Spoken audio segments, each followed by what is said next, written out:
with that, we will move to the second item on our agenda, which is the auditor's performance audit on cybersecurity, opportunities to improve state information technology security 2022. And please introduce yourselves and take it away. All right. Good afternoon, Mr. Chair, members of the committee. Thank you for having us here today.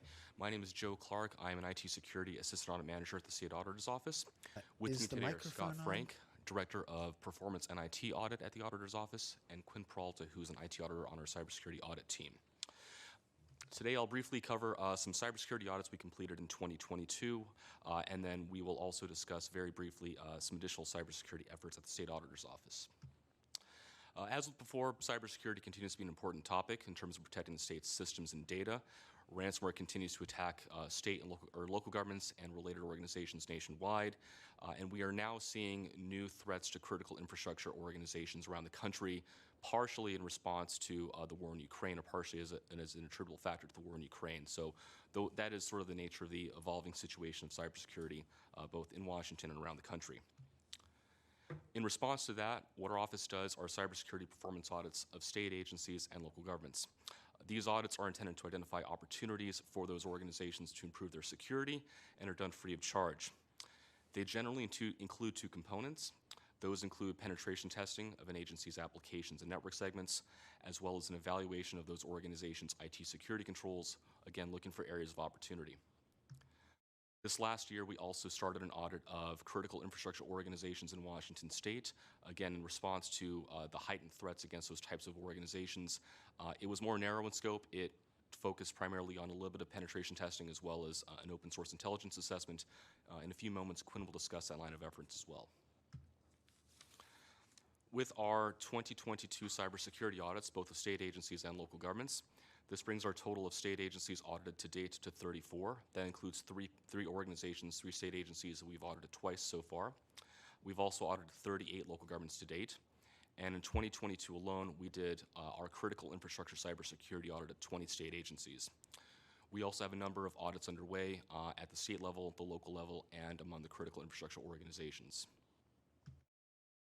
I'll now provide a brief overview of our 2022 state cybersecurity audit, as well as how it folds into our broader portfolio of cybersecurity audits. Before that, I want to take a quick moment to thank the leadership, IT management, and staff at all four agencies in the cybersecurity audit. Our audit takes time away from their staff to do their regularly assigned duties, so we really want to thank them for the time they put into it. We also want to thank the Office of Cybersecurity, as well as their representatives and management for their assistance on these audits. In 2022, our audit of state agencies included 4 agencies. 2 were large in size, 1 was a medium-sized agency, 1 was a small agency. One of the large agencies, as well as the small agency, both volunteered for this audit, so we're happy to have volunteers for these engagements. And as with the other audits, it included penetration testing and an evaluation of their security controls. I want to remind members of the committee that under state law, the detailed results of our assessments are confidential. So for that reason, we only share that detailed information with the respective agencies, with the exception of the State Office of Cybersecurity, with whom we also provide some detailed information, some detailed results to individuals that have a need to know. As an added precaution, we also keep the agency's identities confidential. As I mentioned before, we did penetration testing of the state agencies. That's performed by contractors with oversight by our auditors and security specialists. Since 2017, our total gambit of audits have found nearly 2,700 vulnerabilities. Of that, over 670 have been critical or high severity in nature. These are the most severe ones that could immediately impact an organization, take systems offline, disrupt government services, et cetera. We also evaluated agencies' security practices against the CIS controls, which are leading practices, again, looking for opportunities for agencies to improve their security. We scope both the penetration testing and the controls assessments collaboratively. We want to focus on areas that are of most importance to those agencies. We don't want to just look at a compliance assessment. Instead, this is looking for what makes the most sense for each agency based on their priorities, their mission-critical systems, et cetera. These are a sample of the areas that were considered for each of those audits. and we communicated the results of the audits to each agency's IT management and staff. Again, we tried to provide detailed results. That way they could know ways in which they could specifically improve their security, and agency management reported using those results to inform improvements in their security programs. So with that, I'll hand it over to Quinn Peralta to discuss our 2022 critical infrastructure audit. Wonderful. Thank you so much, Joe. As Joe mentioned before, my name is Quinn Peralta. I'm an IT auditor on our cybersecurity team at the Washington State Auditor's Office. Today I will be discussing the ways our team is helping improve IT security at critical infrastructure organizations and how this new line of work came about. In January of 2022, CISA, the FBI, and NSA all released a joint advisory saying that Russian state-sponsored threat actors were targeting industries such as defense, energy, water, sewer, nuclear organizations in the United States and other Western nations. Where possible for this audit, we included external stakeholders in our scoping process, including the Energy Emergency Management Director from the Department of Commerce and the Cybersecurity and Critical Infrastructure Manager for the Washington State Military Department's Emergency Management Division. The connections that we have with our state stakeholders allowed us to present this audit in front of these local governments and expand our communication to a broader audience, making sure that we hit these different sectors.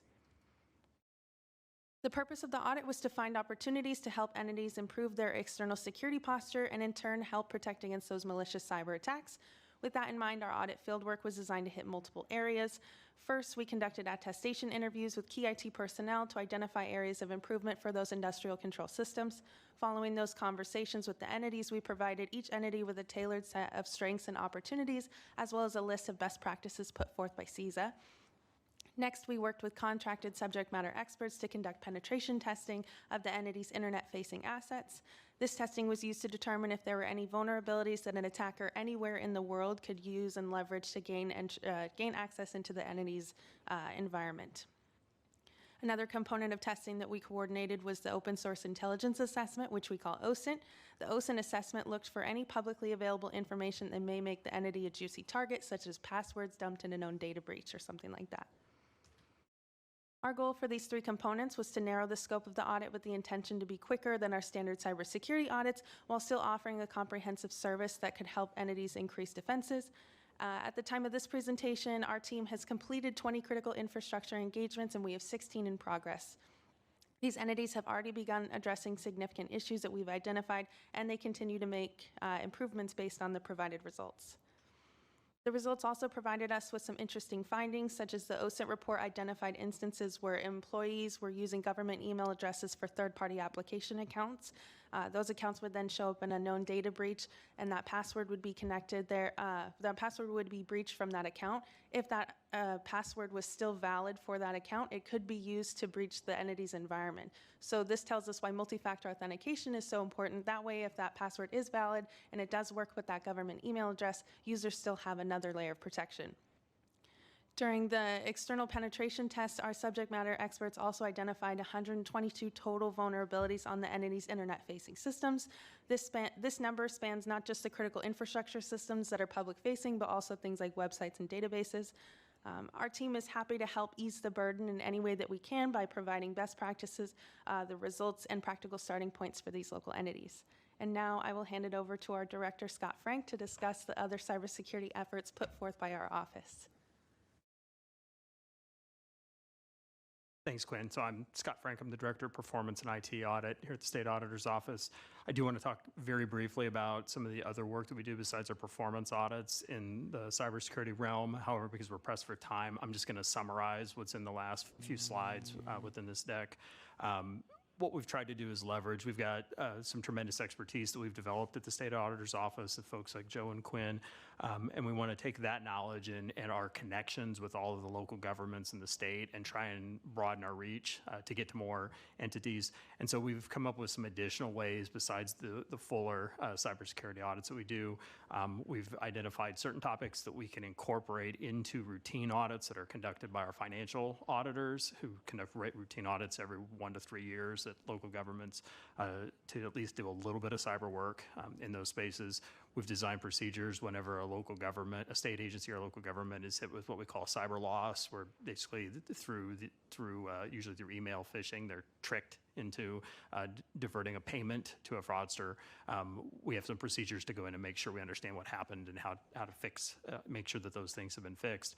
We also have a group that publishes resources and tries to make those available to local governments and gives them some small on-site consulting just to try and help, especially our smallest local governments, get a toehold within cybersecurity. And so there's more information about those efforts in the last few slides of the deck, but I think in the interest of time, I'll go ahead and stop there, and we'd be happy to answer any questions. Thank you very much. Sorry that we are pressed for time because this topic deserves more time, not less. Representative Orcutt or Representative Gaynor, do either of you have questions? Please, Representative Gaynor. Thank you, Mr. Chair. I'm just kind of curious. I mean, do you guys have hackers on staff that make the best efforts? I don't mean that, you know, I'm kind of kidding about that, but I mean, when you're doing a cybersecurity thing, is that part of it, though, to do everything you can to try and break through another system? Yes, thank you for your question. We do have contractors that do that line of work, hacking, so to speak, ethical hacking. It's done above board. We communicate fully with the organizations we're auditing. We enter into rules of engagement with them. That way, everybody is aware of what we're testing. So while the audit work is itself confidential, we're sure to involve the appropriate stakeholders. The controls assessment, though, is done fully in-house with our own auditors and security specialists. So those are the two distinct bodies of work that we do for our standard audits.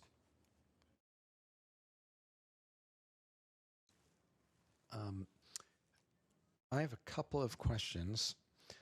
One is I didn't see in the report, and it may be because it's a security issue, but I'm curious about whether or not our agency leadership at all state agencies conduct tabletop exercises, and are there specific standards for them, best practices, so that if there is a ransomware incident, we aren't delayed in responding because leadership has never confronted what they would do under X, Y, or Z.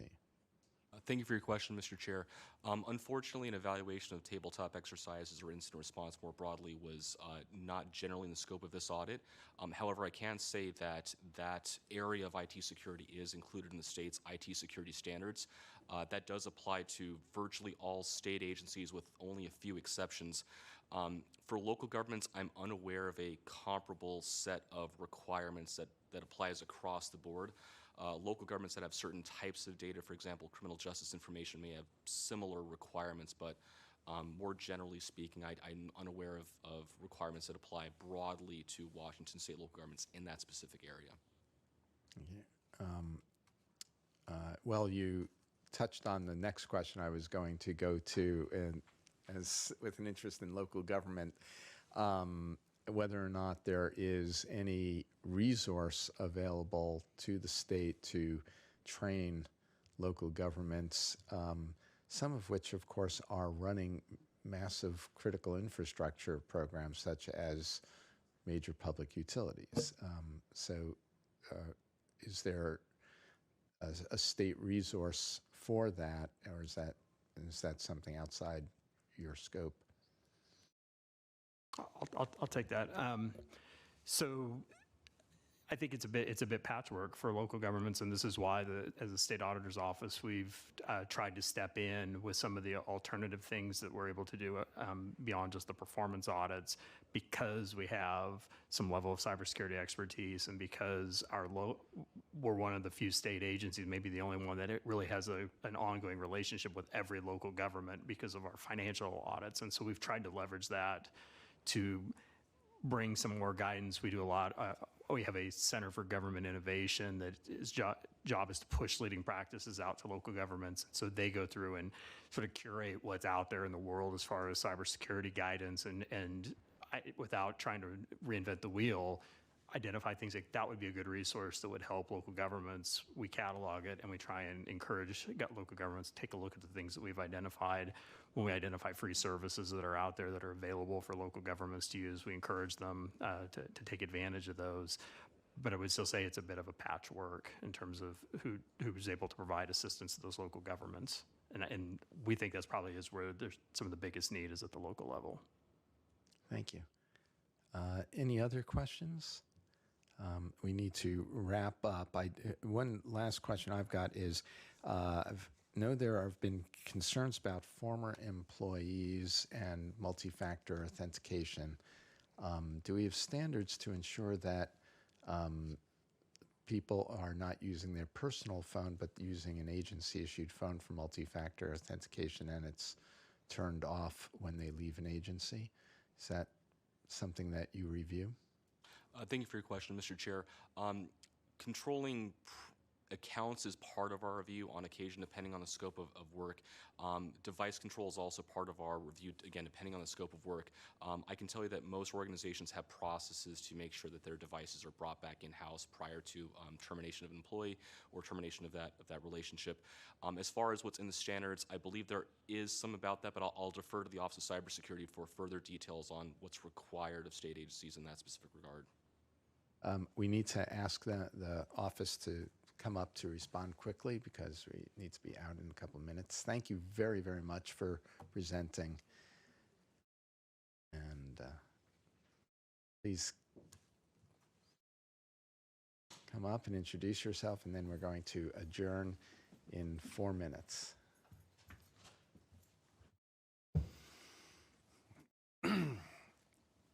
Chair and members of the committee, my name is Ralph Johnson. I am the Chief Information Security Officer for the state of Washington and head of the Office of Cybersecurity.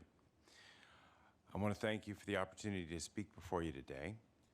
WATEC appreciates the work of the State Auditor's Office to improve the state's cybersecurity posture and the SAO's collaborative approach to completing the performance audit report entitled Opportunities to Improve State Information Technology Security for 2022. We also appreciate the State Auditor's Office recognition within the report that the audited agencies have already taken steps to address the findings of the audit and will continue to do so. The state must remain vigilant and continue to strengthen our cybersecurity posture in government, on our government systems and data. To that end, the SAO's audit work is an important foundational element of the state's cybersecurity response and assists WATEC's Office of Cybersecurity in our statutory obligations to monitor statewide cybersecurity risks. We continue to welcome the State Auditor's Office observations and recommendations for improvement, excuse me. That concludes my comments for today. I'd be happy to take any questions from the committee. And do we have any questions? I would ask you to, in the interest of time, if you would share any response you have to the questions that I asked a few minutes ago to the State Auditor's Office, just sharing it as time allows with the committee, that would be much appreciated. Certainly. With regard to the question related to multi-factor authentication, to the extent of my knowledge, I will let you know that I've only been with the state for 2 months, so I'm still getting oriented to a lot of things. But it's my understanding that multi-factor authentication is allowed on both state-issued and personal mobile devices for the authenticator protocol. However, once an account is disabled within the systems, that multi-factor authentication is automatically revoked, and whatever device they have the application on will no longer allow authentication, whether it's a personal device or a state device. And it's also my understanding that state-issued devices are returned to the agency upon the employee's departure. Thank you very much. That is the one question that I recall you asking, so if you'd like the to other would repeat be the other one. how to provide assistance with tabletop exercises and other in particular. And that's something we need to wrap right now because the next committee will be coming in. We'll But be happy to get back to you on that one then, sir. thank you kindly. Thank you all for coming. And again, sorry for the delay in beginning the hearing today. And with that, the committee is adjourned.